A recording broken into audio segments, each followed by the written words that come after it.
안녕하십니까. 꿈꾸는 사람들 박병입니다. 신약 성경에 보면은 그 예수님의 산상수훈이 있습니다. 마음이 가난한 자는 복이 있나니.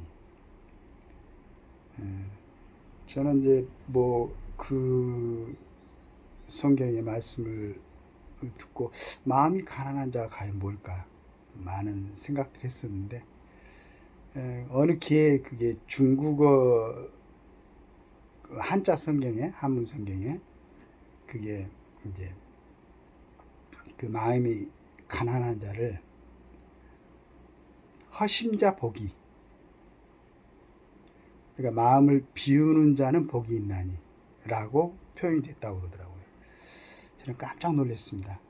이게 이렇게 표현을 해놓고 보니까 정말 우리가 이해하기도 쉽고 그게 맞는 말씀 같구나. 예수님의 그 산상수훈은 이제 구약의 모세의 그 십계명을 대체해서 신약에서는 이제 예수님 이제 그 당시에 맞게 예수님 나름대로의 생각으로 해가지고 이제 구약의 십계명 대신 신약에서 지켜야 될 것을 많은 말씀을 하셨는데, 이제 그 중에서 그 마음이 가난한 자는 복이 있나니, 그걸 아까 말씀드린 대로 허심자 복이. 그래서 그게 참 맞겠구나. 마음을 내려놓는 거, 마음을 비우는 거. 이제 그러면서 언뜻 우리 반야신경에 보면은 사성제가 나오지 않습니까? 고진멸도라고. 어떤 우리가 세상을 살면서 집착하는 것을 갖다가 멸하면, 없애는 게 즉 말해서 어떤 깨달음을 얻거나 우리가 그 열반의 경지에 들어가는 길, 그래갖고 사성제라고 하고 있는데, 그래 이제 고진멸도에서 그걸 갖다 구체적으로 실현한 것을 팔정도라고 그랬죠. 그걸 보니까 상당히 또 반야신경이 과학적으로 만들어진 것 같아요. 여러 가지를 갖다가 또 알기 쉽게 설명을 듣다 보니까, 물론 저번에도 말씀드렸지만은 제가 갖고 있는 불교에 대한 지식이 얕다 보니까 이렇게 드리는 말씀이 정확하지는 않을 수도 있습니다. 근데 그 예수님 말씀 그 부분하고 반야신경의 어떤 그 부분하고 연계를 해보니까 예전에 성인들은 거의 같은 마음이셨구나. 2500년 전의 분이고 2000년 전의 분이니까 직접 만나서 교류하시진 않았겠지만은 삶에 대해서 깊이 통찰하시고 지혜로우신 분들은 거의 결과는 같은 그 얻음이 결과적으로 있었구나 하는 생각을 하게 됐습니다.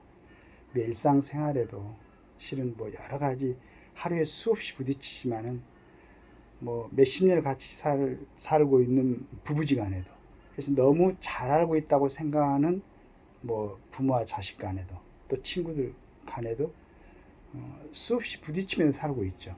근데 순간순간 자기가 갖고 있는 생각을 내려놓지 않으면은 그게 갈등 요인이 되고, 갈등 요인은 아주 작은 것에서 시작해가지고 굉장히 큰 결과를, 안 좋은 결과를 가져오는.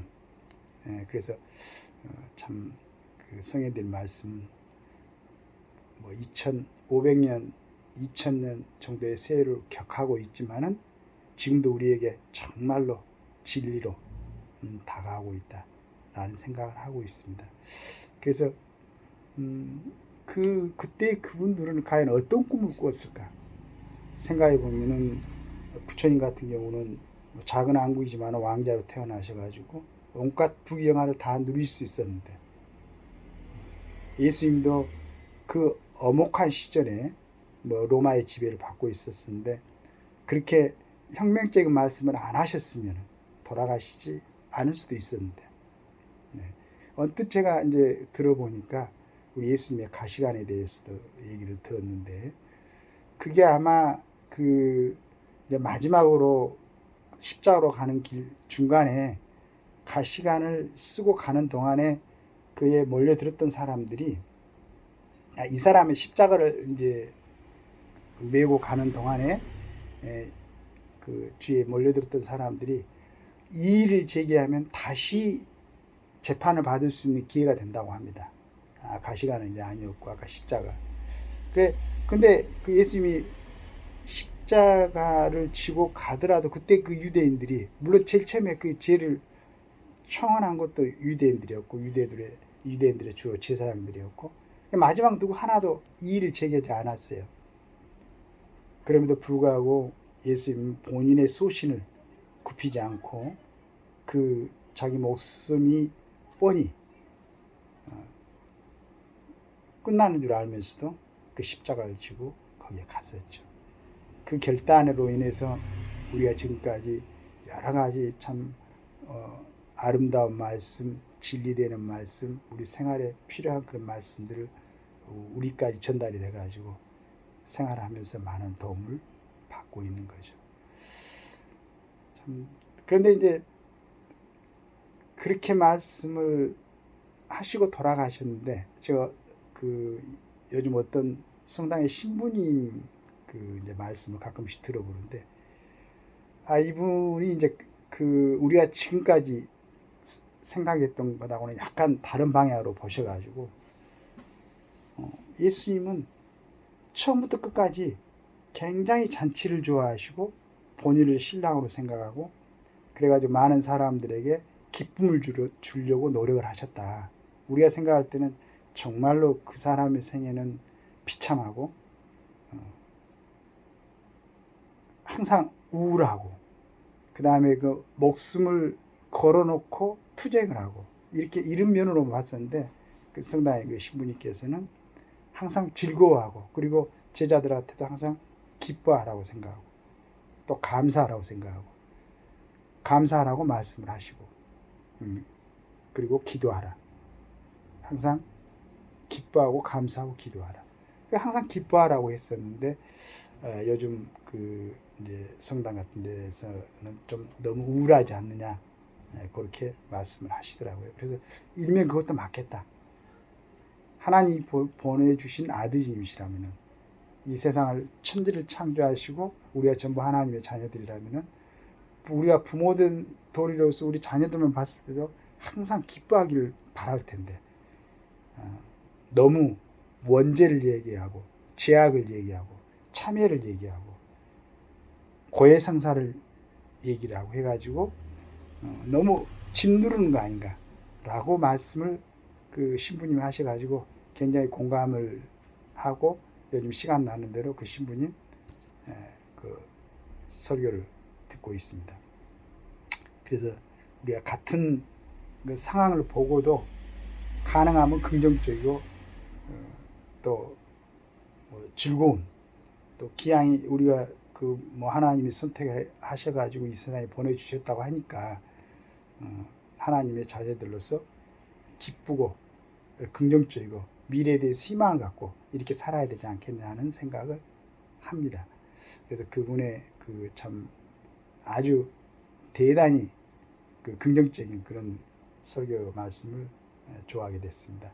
근데 그게 이제 우리 그 예전에 조영규 목사님 그 설교도 많이 들었습니다만은 그 하여간 뭐 70년대 80년대 우리 대한민국이 좀 어렵고 힘들 때 이분은 항상 아주 적극적으로 미래에 대해서 희망을 얘기하고 복을 얘기하고 기쁨을 얘기했었죠. 그게 굉장한 국민들한테 큰 힘을 주지 않았을까. 나라의 어떤 전체적인 분위기를 바꾸는데 큰 역할을 하시지 않았나 하는 생각을 합니다. 그래서 이제 우리 제 개인적인 생각으로는 그 우리 타너 스님의 사자 회통 그걸 갖다가 우리 성직자들이 좀 염두에 두고 내 종교만 주장할 게 아니고 다른 뭐 종파에서 또 종교에서 예를 들어서 뭐 천주교 같으면 기독교에서 또는 불교 같으면 기독교나 천주교에서 이런 좋은 점이 있다면은 서로 받아들여 가지고 어차피 현재 지구상에 살고 있는 사람들한테 주는 복음인데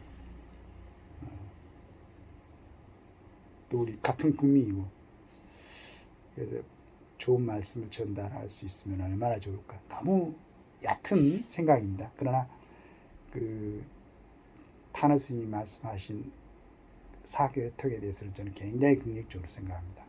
지금 우리 그 문광 스님께서 타너 스님에 대해서 굉장히 강의를 많이 하시던데 전 들을수록 거기에 빠져들게 됐습니다. 그래서 좀 더 공부를 많이 해가지고 지금 너무 이제 수박하다기로 접근을 하고 있기 때문에 여러분들께 전달하는 게 좀 너무 얕은 지식일 수가 있는데 조금 더 노력해서 앞으로 차츰 방송을 하면서 이것도 하나의 종교인들의 벽을 허무는 것도 국민들의 골을 메꾸는 겁니다. 그 노력을 뭐 성당의 신부님들이나 또 목사님들이나 또 뭐 도교를 공부하는 분들이나 유교를 공부한 분들이나 이 지도자들이 전부 다 그렇게 연구를 하셔가지고 우리 국민들이 조금이라도 골을 좁히고 한 곳으로 보고 전체적으로 대한민국 국민들이 잘 살아나갈 수 있는 방향으로 좀 하시는 게 좋지 않을까 하는 생각을 합니다. 그래서 우리 온 국민들이 뭐 현실적으로 갖고 있는 조건이 바로 변화될 수는 없겠지만은 정신적으로 심리적으로 편안하고 적극적이고 긍정적인 그런 시각으로 바꿔서 활기차고 희망찬 그런 대한민국으로 한 걸음 더 나아갈 수 있는 그런 기회가 됐으면 좋겠습니다. 제가 너무 그 깊은 뭐 이렇게 지식을 갖고 있는 것도 아닌데 이렇게 말씀드려서 좀 죄송한 마음도 있습니다. 그러나 제 본 뜻을 듣는 분들께서 좀 이해를 해주시고 또 제 방송을 혹시 듣는 분들이 계신다면 좋은 말씀을 나중에 전해 주신다면 또 공부하고 찾아봐 가지고 다음에 올릴 때는 조금 더 나은 정리된 그런 걸로 올리도록 노력하겠습니다. 들어주셔서 감사합니다. 행복한 하루 되십시오. 박병욱입니다.